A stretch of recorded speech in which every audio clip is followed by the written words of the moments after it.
You look incredible. Well, thank you. I got all dressed up Yes. for you in my tie-dye to represent my hippie songs that I've been doing. Sure. Oh, yeah, yeah. You look amazing, though. Well, thank It's been so you. gloomy here, but immediately you've brought sunshine into our lives. I know you love green because you're Irish, Yes. so I thought I'd kind of use that too. And how are you folks doing? They're these people are happy now. Good. Well, I'm happy too. I love working. Now, do you like, I mean, this is a question I wanted to ask you. You know, you're from Smoky Mountains, Tennessee, and you're here in the city, New York City, and a lot of people say they love New York, but are you comfortable here? I mean, it's so different from the way you grew up. Well, I am now. Yeah. But the first time I was ever here was, I guess it was in the late 60s, early 70s, and I had just started making a name in country music, so of course all country girls want to go to the city, so my girlfriend Judy Ogle and I, well, we thought, well, we'll just go to New York. So we came up here, and we didn't have any money at that time. I was just beginning to make it. And so we checked in a hotel, and we've been friends since we were little, so we just got one room. And, of course, I look cheaper then than I even do now. But anyway, and Judy didn't look any better. So we checked in this hotel, and they thought we were hookers. So we went out looking around in the city, and we come back to our room, and they had our luggage out in the hall, and they had us locked out because they thought we were turning tricks up here. So the management threw your luggage out of the room? They threw us out, and then we were waiting to get, we didn't have reservations back home, so we had our stuff. We asked if we could please at least leave it in the lobby, so we were out waiting around until time to leave, and we were walking down this, we didn't know where to go, and what's the name of that street? Was it People 42nd? always ask me these questions. You should know. Yeah, oh yeah, well, I used to, 42nd Street. That's where we wound up accidentally, and this guy thought that we were on the make. Right. And we was just trying to get home. We was just killing time. We didn't know where we were. So at that time, that was back, I was a country girl from the mountains. I had a gun in my purse. What? And so Wait a minute, I love how you just throw that in there. Well, of course I had a gun. Well, we came to New York. That was back then, and Sure. you're not, country girls not going to. So you had a gun in your purse? I had a gun in my purse, and this guy wouldn't leave me alone because he was just sure I was playing hard to get and that I was really after it. Right. Or he definitely was after it. So I didn't know how to get him off me, so I just said, I just pulled my gun out, and I just said, if you touch me one more time, I'm going to shoot you. And so he backed off. Well, actually, he did laugh, and my friend Judy started laughing because she thought it was the funniest thing she'd ever seen, and so then he thought it was a joke.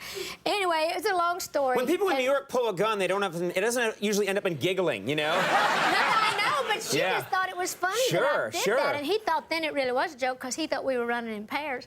Anyway, this is not the story I expected from you. It's so great. They even used that line in 9 to 5 when I said I'll turn you from a rooster to a hen with one shot. Yeah. So, that was from you. You had. Well, I think they based it on that story that I told, so it doesn't matter. But I love New York now. I've been coming here. That's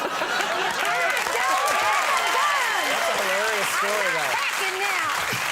Well, here's the other thing I've noticed about you.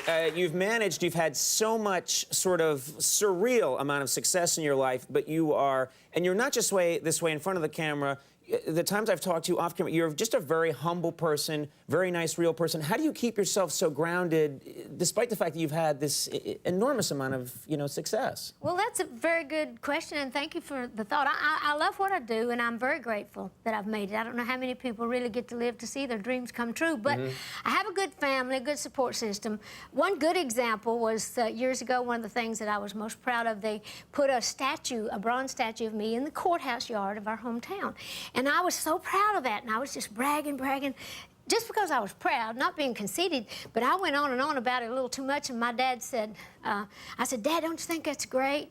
He said, yes, I do. I am very, very proud of you. He said, because I know that to your fans, you may be some sort of an idol, but to the pigeons, you're just another outhouse. So that kind of keeps it grounded for you. That's nice. They let you know, okay, this is good, but let's not get crazy. Exactly. Now, you have had to struggle with something that, for some reason, the tabloids, and this has been for a long time, they seized on you. They just love to write about you, and some of it's a byproduct of your popularity. It's a lot of it. They just want to have a Dolly Parton story. They write the craziest things about you. Lord, I've just had everything wrote about me. They are always talking about my boobs, Not that I don't know why.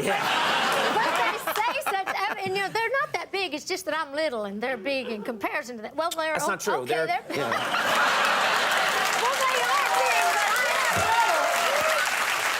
I'm I'm right here. I'm telling you. But what they usually say, though, they tell all these freak stories about it that they are so big that I refuse to have them reduced, and they are so big that they're ruining my life and my health, and they're breaking my back.